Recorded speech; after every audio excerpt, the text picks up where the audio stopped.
O estudante das páginas precedentes terá percebido, a esta altura, que os casos de intervenção de agentes invisíveis nos assuntos humanos, que ocorrem de tempos em tempos e que são naturalmente bastante inexplicáveis para o ponto de vista materialista, podem ser facilmente explicados, racional e simplesmente, por alguém que entenda alguma coisa do plano astral e de suas possibilidades.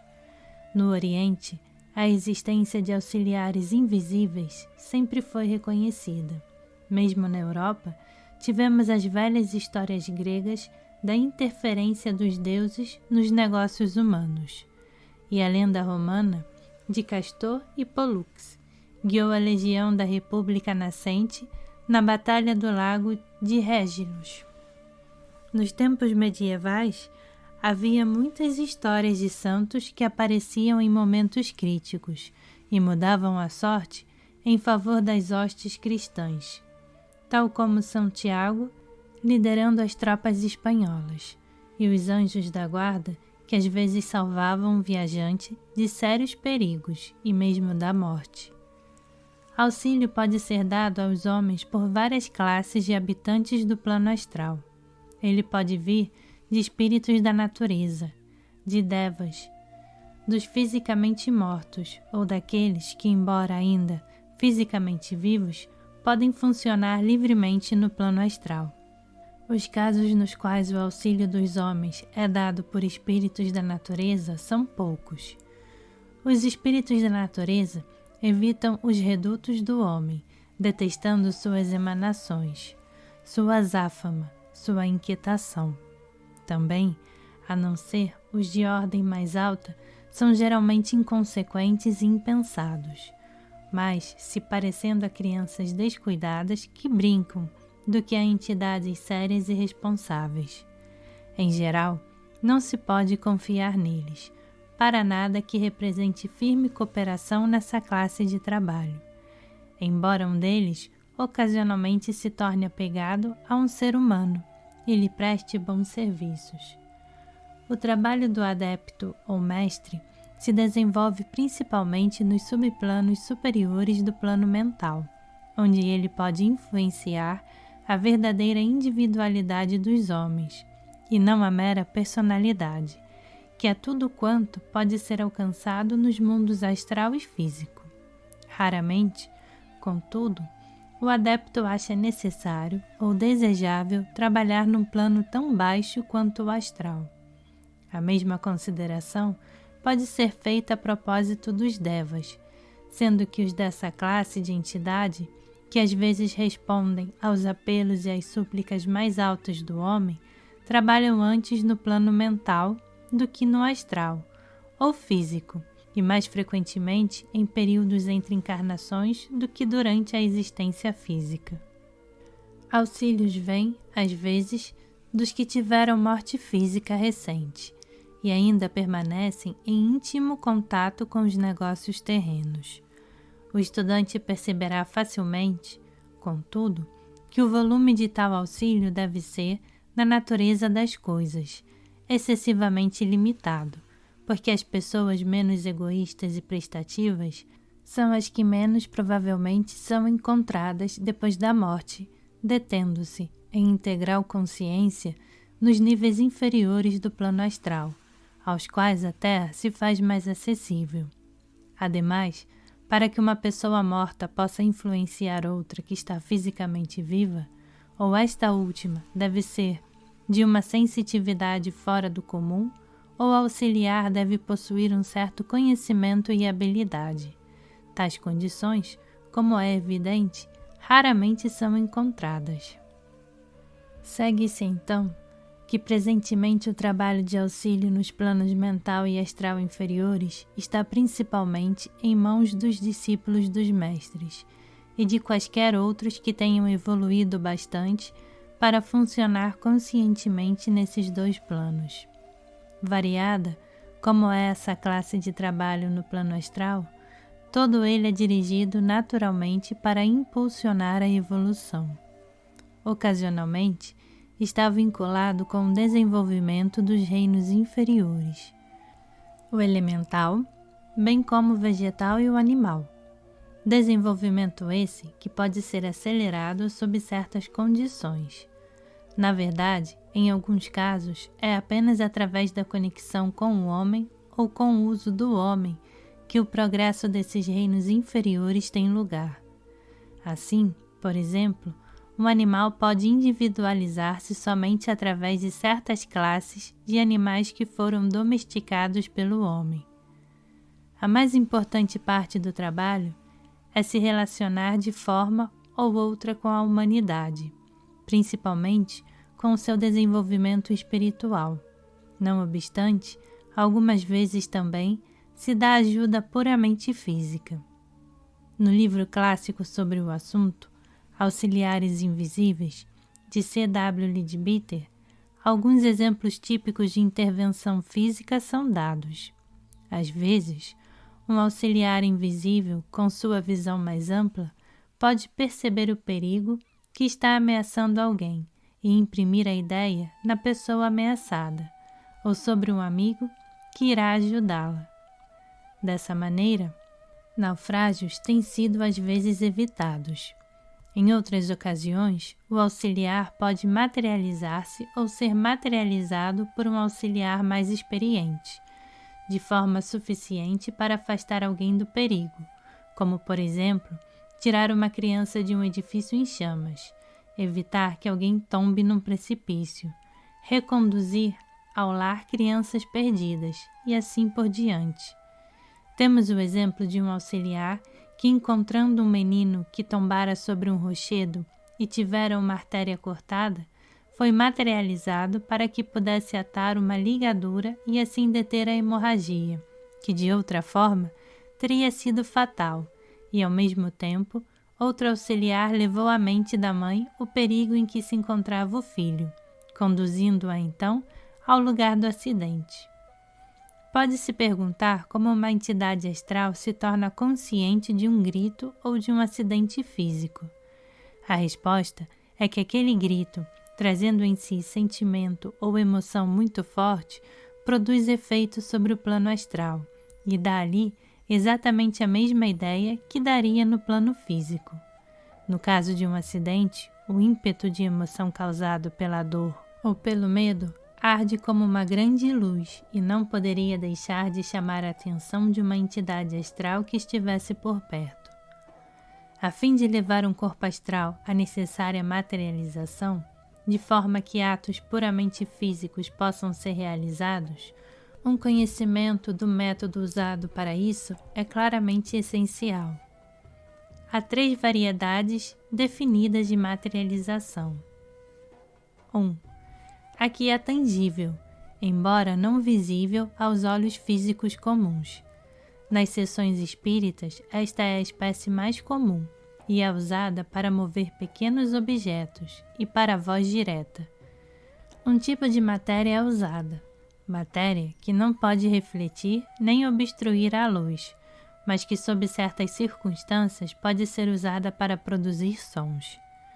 Uma variedade dessa classe é a que pode afetar alguns raios ultravioletas, dando assim a possibilidade de serem feitas fotografias de espíritos. 2. A que é visível, mas não é tangível. 3. A materialização perfeita, que é tanto visível como tangível.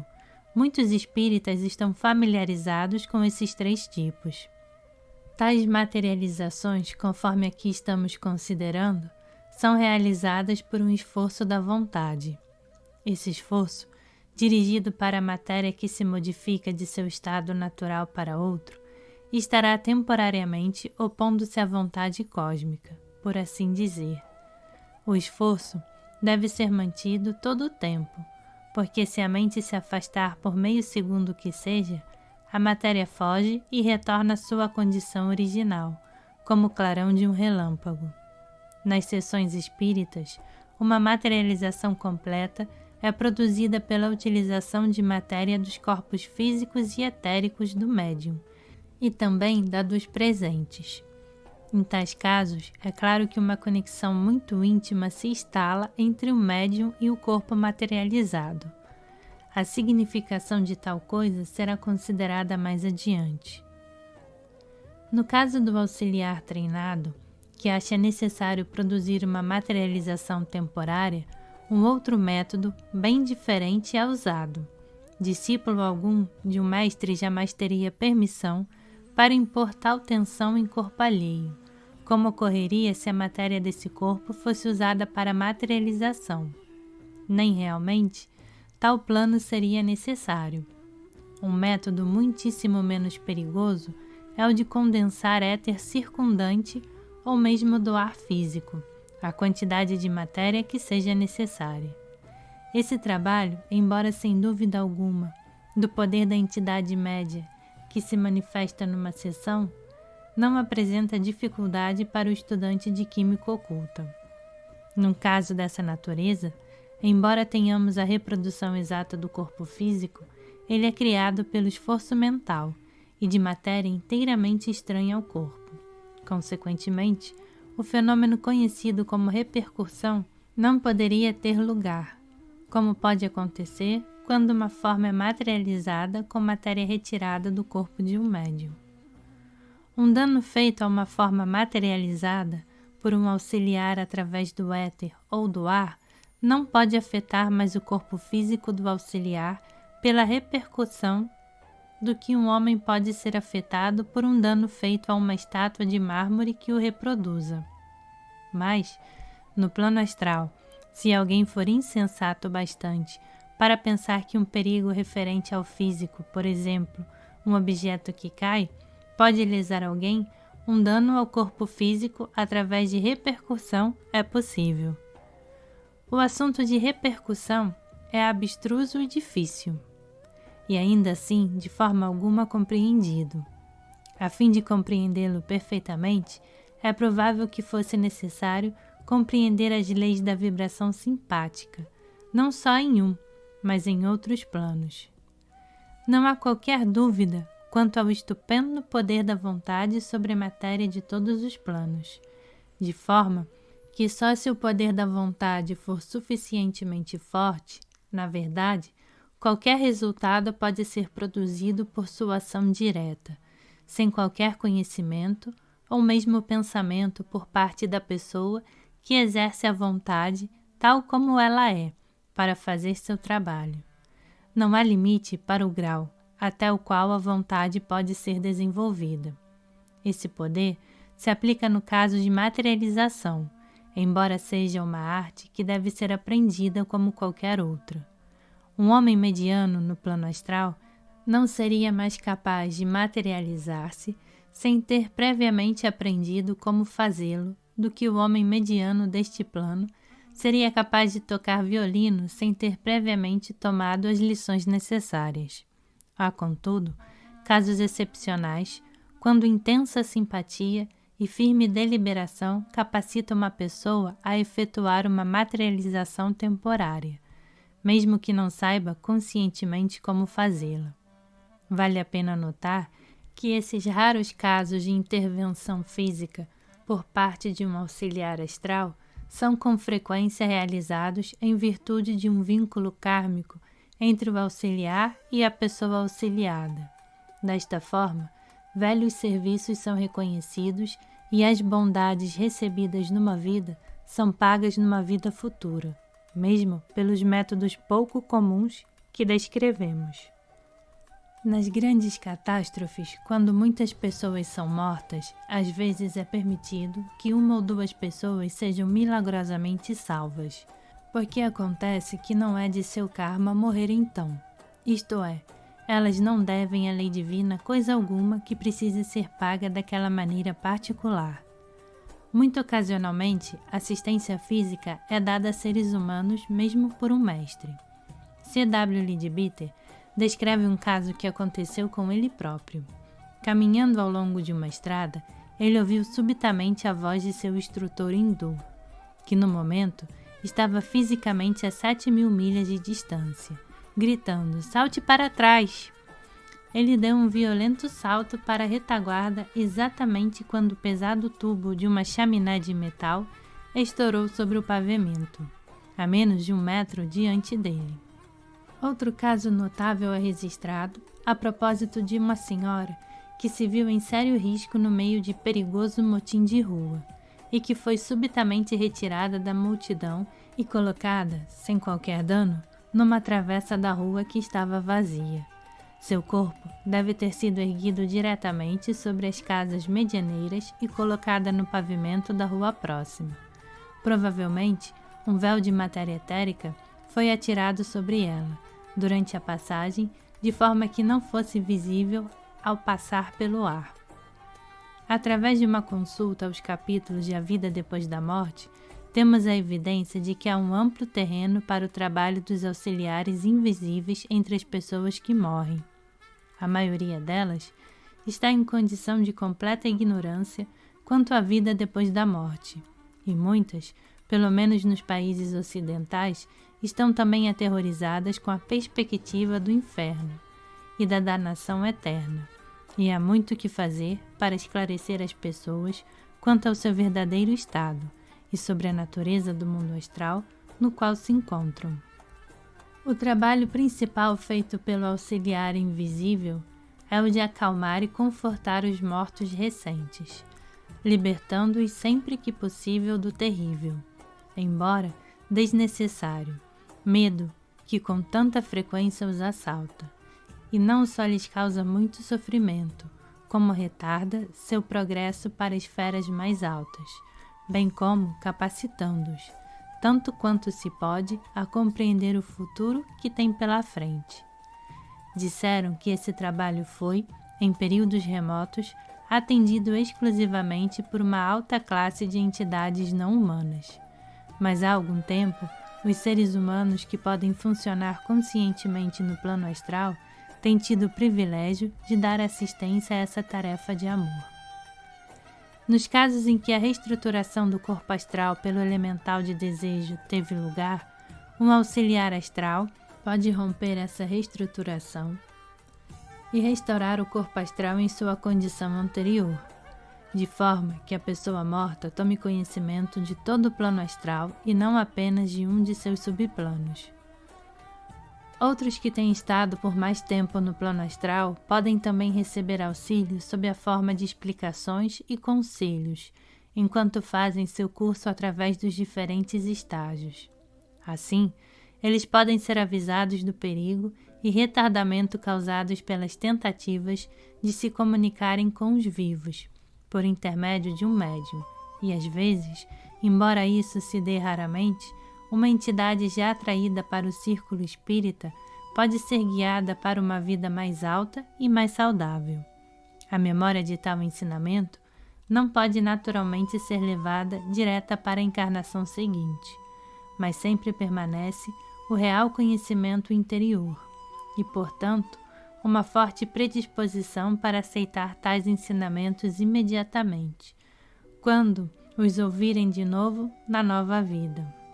Alguns dos recentemente falecidos veem-se no plano astral como realmente são e sentem-se, portanto, cheios de remorsos.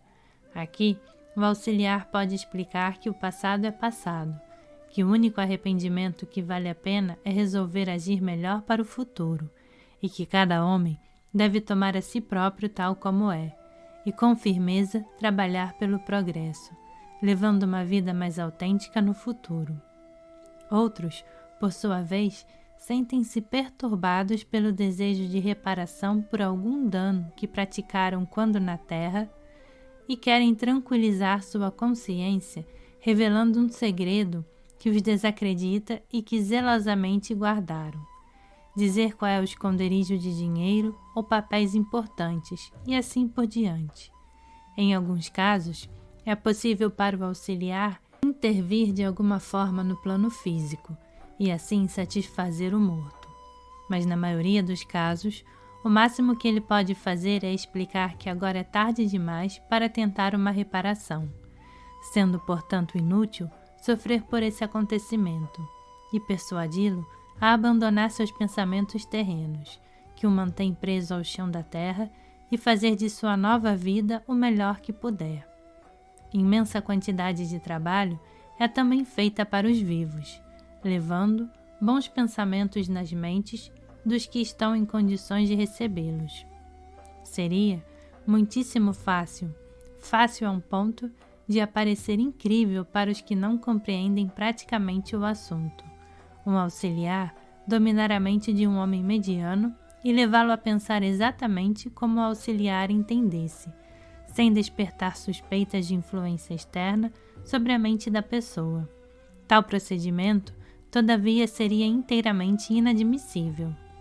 Tudo quanto pode ser feito é atirar o bom pensamento à mente da pessoa, entre os milhares que estão constantemente surgindo nela, e esperar que a pessoa o receba, se faça dono dele e haja de acordo. Assistência muito variada pode ser oferecida dessa maneira. Consolação é com frequência dada aos que estão desgostosos ou doentes. Reconciliações são tentadas entre os que têm estado separados por conflito de opiniões ou interesses. Ansiosos pesquisadores da verdade são guiados para ela.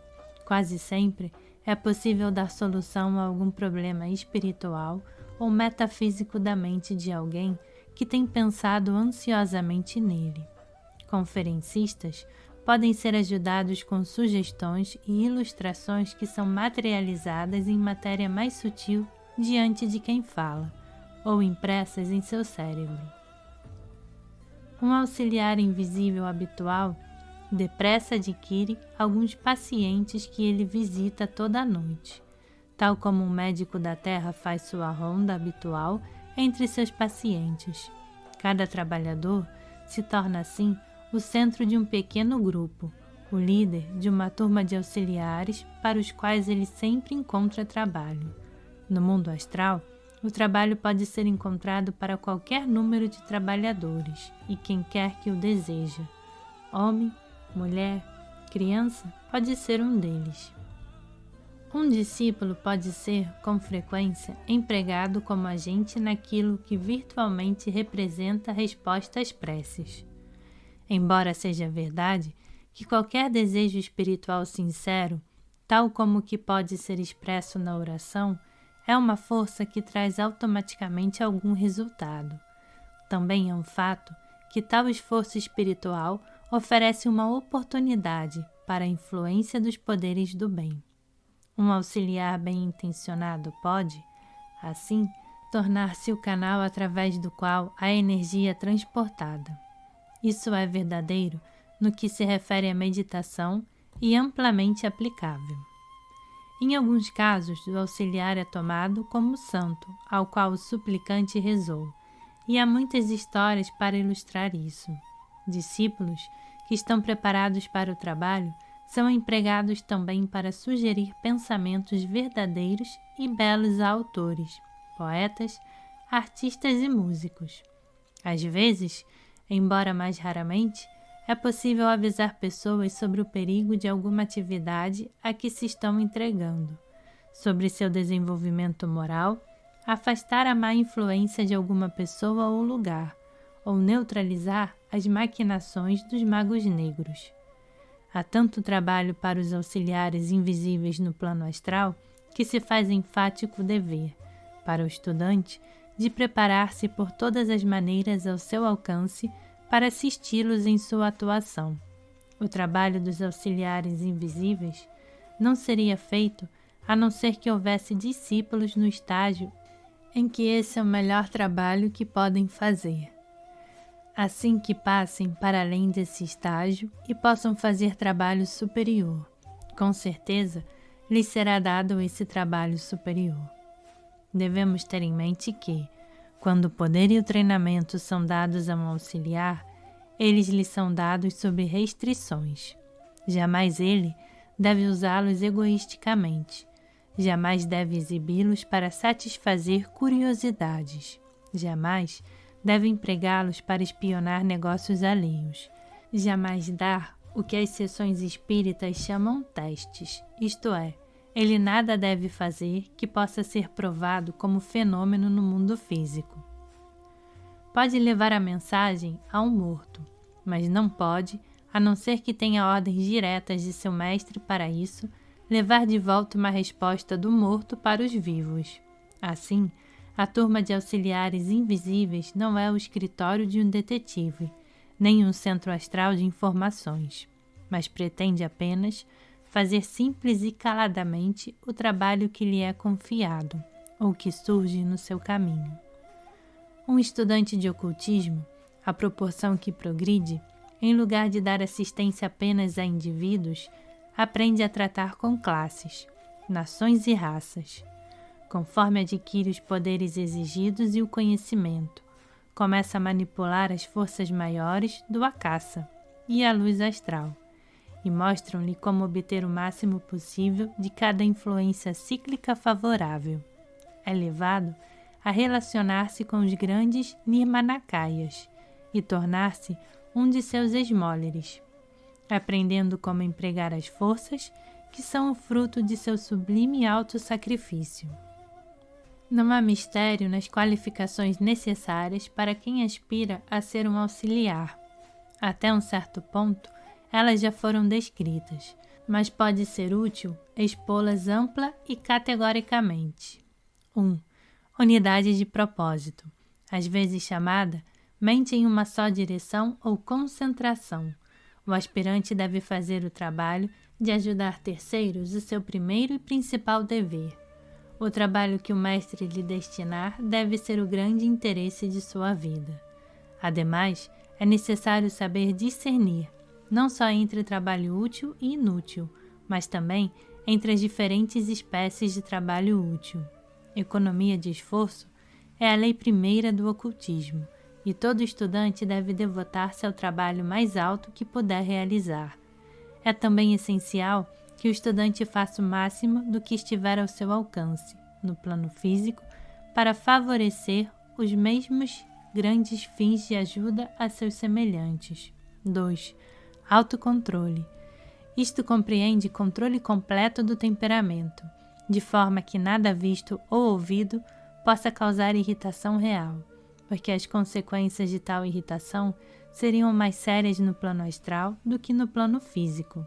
Se um homem com a faculdade inteiramente despertada no plano astral sentisse cólera contra uma pessoa daquele plano, iria causar-lhe sério e talvez fatal dano. Qualquer manifestação de irritabilidade, de excitação ou impaciência no mundo astral faria imediatamente do auxiliar um objeto apavorante, de forma que aqueles a quem desejasse ajudar fugiriam dele aterrorizados.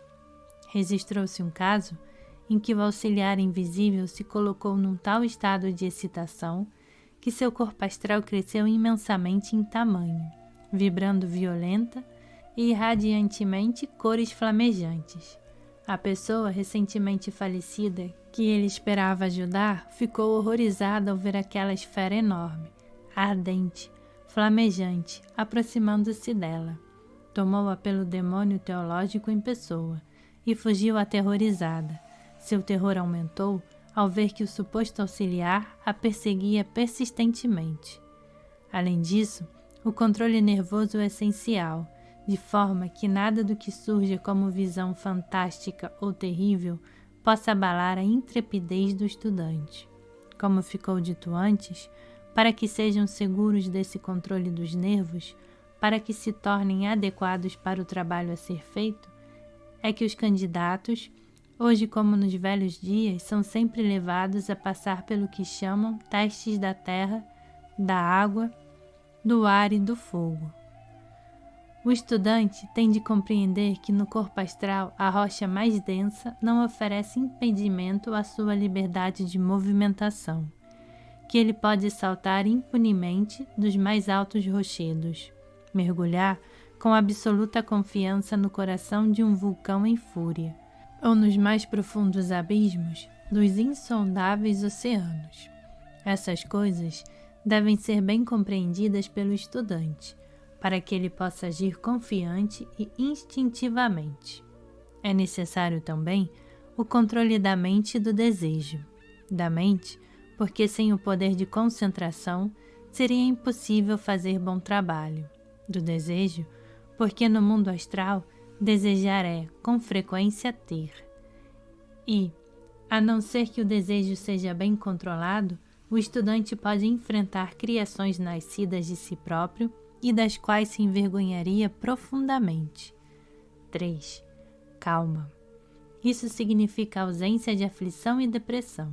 Grande parte do trabalho, consistindo em acalmar os perturbados e animar os tristes, está claro que o auxiliar não poderia fazer tal coisa se a sua aura estivesse constantemente vibrando, agitada e aflita, ou coberta pelo tom cinzento da depressão.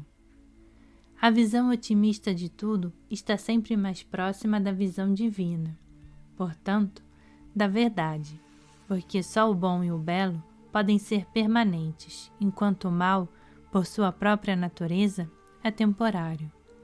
Calma inabalável leva a uma serenidade jubilosa e faz a depressão impossível. Como dissemos antes, a depressão é terrivelmente contagiosa e deve ser inteiramente eliminada por aqueles que pretendam tornar-se auxiliares invisíveis. Essas pessoas devem caracterizar-se por sua absoluta serenidade sob todas as dificuldades possíveis e pela radiante alegria com que levam auxílio aos demais. 4. Conhecimento. Quanto maior seja o conhecimento de um homem sobre todos os assuntos, mais útil ele será.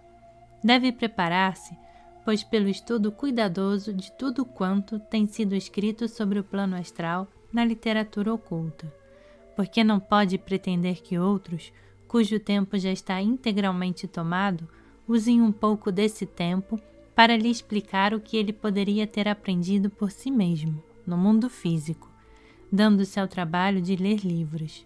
Não há, talvez, no trabalho de um ocultista, espécie alguma de conhecimento que não tenha uso para o trabalho.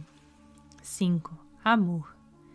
Esta, a última e a maior das qualificações, também é a menos compreendida. Podemos dizer, enfaticamente, que não se trata de sentimentalismo moloide, transbordando em vagas e alvoroçadas generalidades que temem manter-se firmes ao lado do direito para não serem tomadas pelos ignorantes como pouco fraternas.